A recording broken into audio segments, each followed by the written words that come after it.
Hi, I'm Reb Myron. I'm a minister through Pathways of Light, and I've been a Course in Miracles student for 43 years.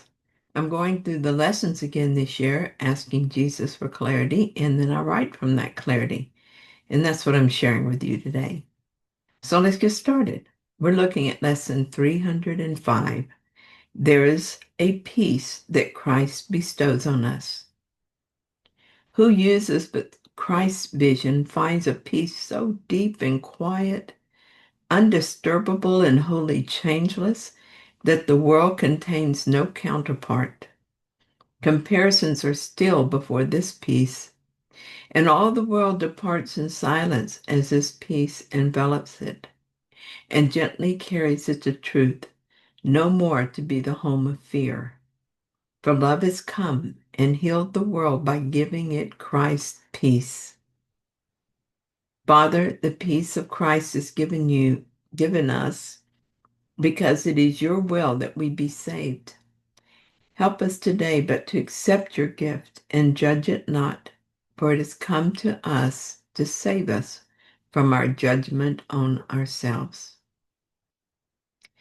I used to be so confused about Christ's vision, what it was, how to find it, how to use it, but now I'm beginning to understand.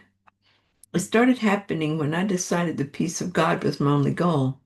In order to have that peace, I had to forgive the beliefs that prevented it. The more I did this, the more peaceful I became. In that peace, I began to see the world differently. Where before I saw enemies, I began to see brothers. Sometimes they seemed fearsome, sometimes pitiful, but with Christ's vision, they were beautiful. Everyone was just like me, in a strange world with no memory of how or why we came, simply doing our best. Peace made it easier to stop judging and start loving. I started thinking that was me over there having that experience, and compassion filled my heart. I'm not done yet. I still forget sometimes, and I still sometimes feel fear dogging my heels, but I have had enough success to imagine what it must be like to live with only Christ's vision, to always see everyone and everything through peaceful, loving eyes. Jesus says that state can't be described. There's nothing to compare it to.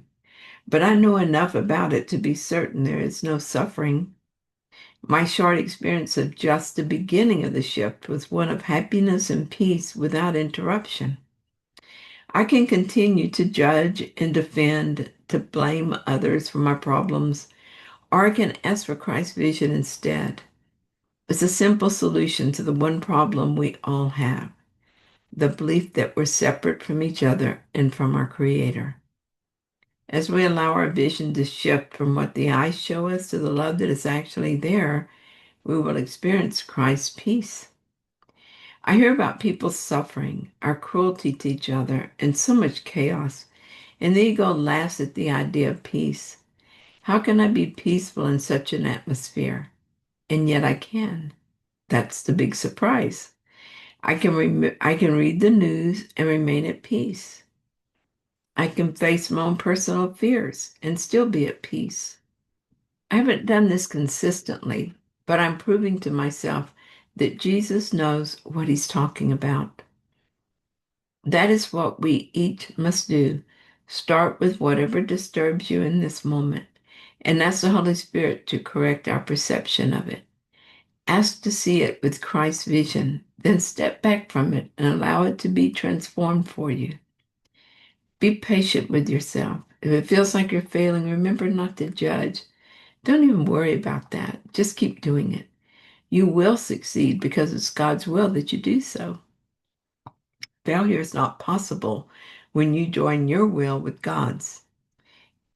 Each moment offers a choice to react or to see differently. Begin with the smallest disturbance. Let it be your classroom for peace. Over time, you'll notice that peace becomes your first response, not your last resort. Thank you so much for joining me in this reading. I hope that you found it helpful. If you did, then please like it. And if you haven't yet, please subscribe. And I'll be back soon with another reading. See you then.